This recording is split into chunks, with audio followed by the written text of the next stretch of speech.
Hey everyone, welcome to the teachers journey. आज हम बात करने वाले हैं एक बहुत ही इम्पॉर्टेंट टॉपिक की। हिंदी ग्रामर में संधि से रिलेटेड क्वेरीज सभी की रहती हैं, फिर चाहे वो DSSB का एग्ज़ाम हो या फिर CTET ही क्यों ना हो। संधि एक ऐसा टॉपिक है जो किसी भी टीचिंग एग्ज़ाम्स में या फिर वेरियस कॉम्पिटिटिव एग्ज़ाम्स में आ ही जाता है। इस वीडियो में हम बात करेंगे स्वर संधि के बारे में, उसके भेद के बारे में और उसके बहुत सारे एग्जाम्पल्स के बारे में जो कि वेरियस टीचिंग एग्जामिनेशंस में पूछे गए हैं। So let's start.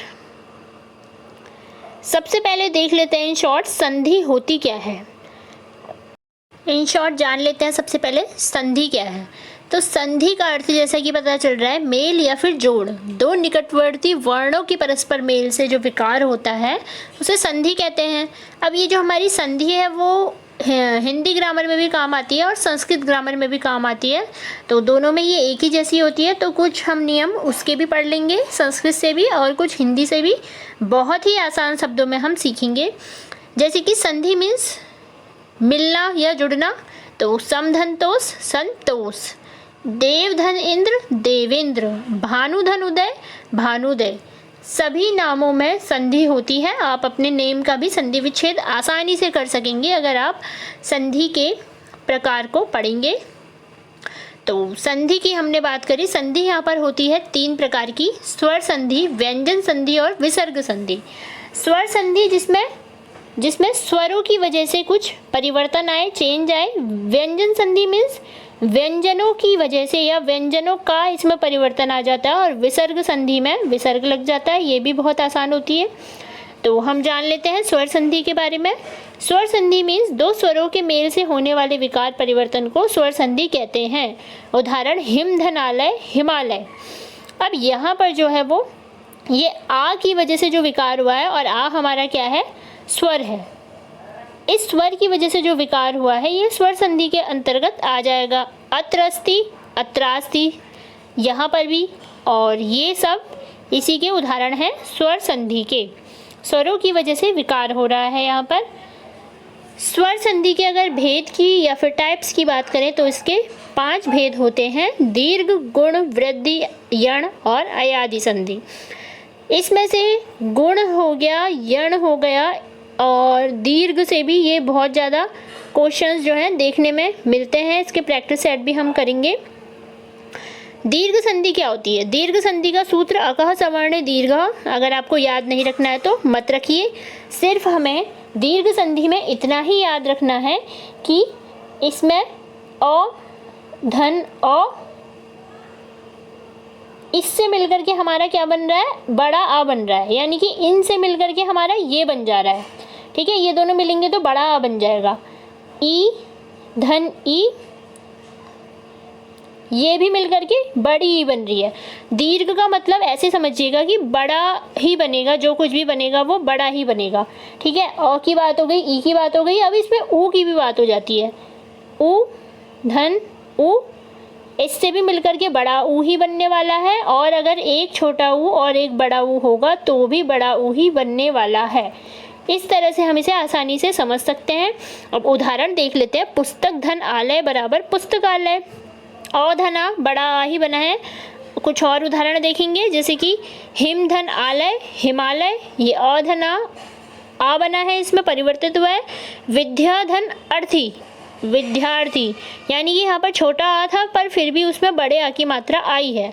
ठीक है, तो यानी कि कहीं पे आ का काम होगा, ई का काम होगा, ऊ या फिर री से भी रिलेटेड यहाँ पर काम होगा। री के वैसे संस्कृत में आ जाते हैं तो कोई बात नहीं। अ, आ, ई और ऊ, इनका अगर कहीं पर आपको दिखेगा मिलन होता हुआ तो वहाँ पर आपकी हो जाएगी दीर्घ संधि। दीर्घ संधि में सूत्र याद रखने वाला यही है, अ, आ, ई, ऊ। तो इसमें आपको किसे बनाना है, फिर इसमें से बड़े वालों को ही बनाना है। ठीक है, ये इसके उदाहरण हो जाएंगे, आप स्क्रीनशॉट ले सकते हैं। ये काफ़ी ज़्यादा पूछा जाता है।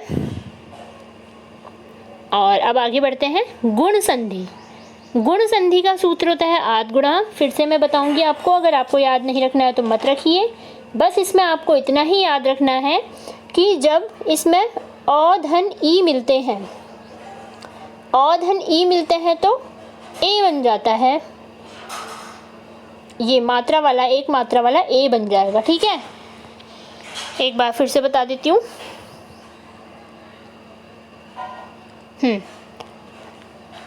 अ धन ई तो बनेगा ए, यानी कि इसकी मात्रा ये, और अ धन उ अगर होगा तो बनेगा ओ।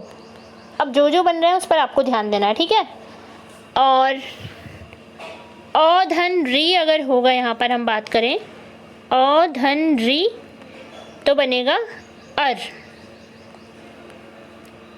यानी कि इसमें आपको याद रखना है ए, ओ और अर। ए औ अर कैसे होता है देख लेते हैं। ए औ ओ और अर, ये तीन आपको इसमें याद रखने हैं गुण संधि में। जैसे कि सुर धन इंद्र, तो इसका क्या बनेगा सुरेंद्र, सुरेंद्र। ठीक है, तो बन गया हमारा ए। ए कैसे बना, सुर धन इंद्र सुरेंद्र। ठीक है, औ धन ई मिलकर के, यहाँ पर औ का लोप था, औ धन ई मिलकर के बना सुरेंद्र।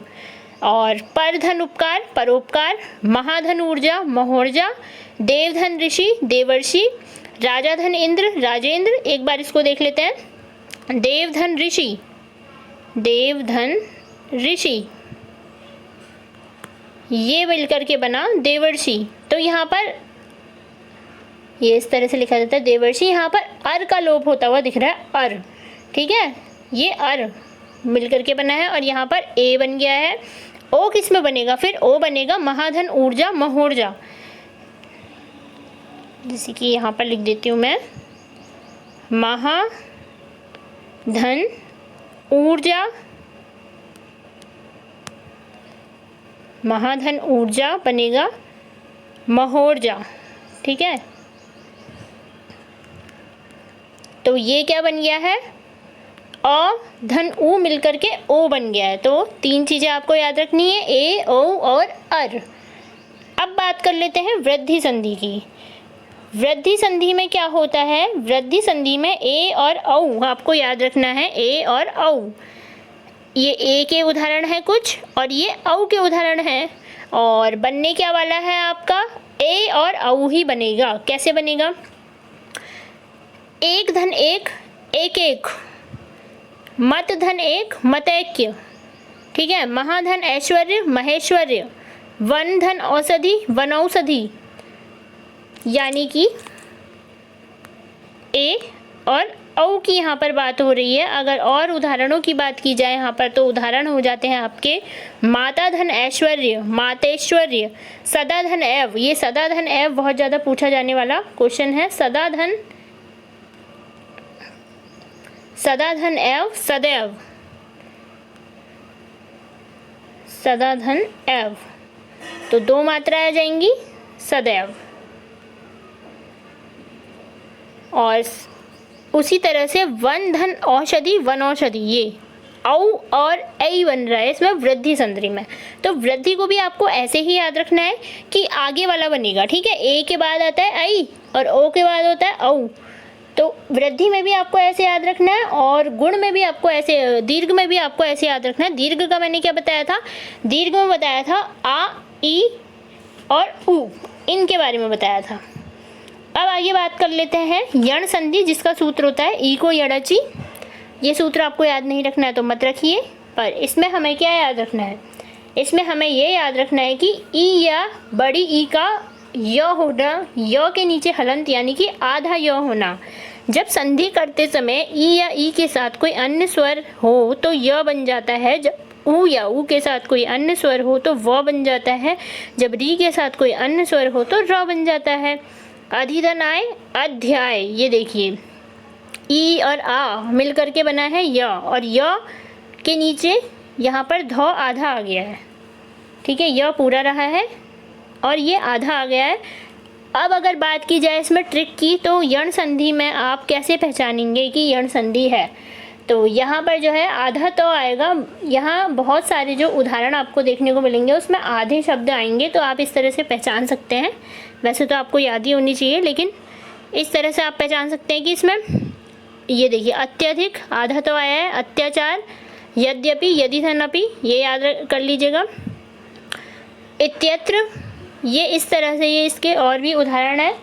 प्रतिधनेक, प्रत्येक, सुधनागत, स्वागत, ये सुधनागत भी बहुत बार पूछा जाता है कि ये कहाँ से आया है, तो ये यण संधि से आया है। सुधन, आगत, स्वागत। अब बात कर लेते हैं अयादी संधि की। अयादी संधि जो है वो बहुत ही आसान संधि होती है। इसमें क्या होता है, याद रखने वाली बात है कि ए, आई, ओ, औ के बाद स्वर आने पर आए, आय, अब, आव हो जाता है। ठीक, कैसे हो जाता है आय, आव? जैसे कि नई धन अकह, नायकः, नई धन अकह, नायकः। ठीक है, नायकः, ये दिया है यहाँ पर एग्जाम्पल, नायकः। दूसरा एग्जाम्पल, हौ धन अन, हवन, पौ धन अन, पावन, नौ धन इक, नाविक, चय धन अन, चयन। यानी कि अन, अक, इक, इस तरह के यहाँ पर जो है, हम अगर इनका विच्छेद करेंगे तो इस तरह से इनका विच्छेद होना चाहिए, और विच्छेद होने के बाद हमें पता चलना चाहिए कि इसमें आगे क्या बनने वाला है, आए, आय, अव और आव बनने वाला है। तो इस तरह से ये अयादी संधि के उदाहरण होते हैं। तो आज हमने इस वीडियो में बात करी स्वर संधि की। स्वर संधि के भेद हमने पढ़े, जो कि थे दीर्घ संधि, दीर्घ, गुण, वृद्धि, यण और अयादी। अब नेक्स्ट वीडियो में हम बात करेंगे व्यंजन संधि की और विसर्ग संधि की। तो जुड़े रहिए हमारे साथ। तब तक के लिए thank you so much and have a good day.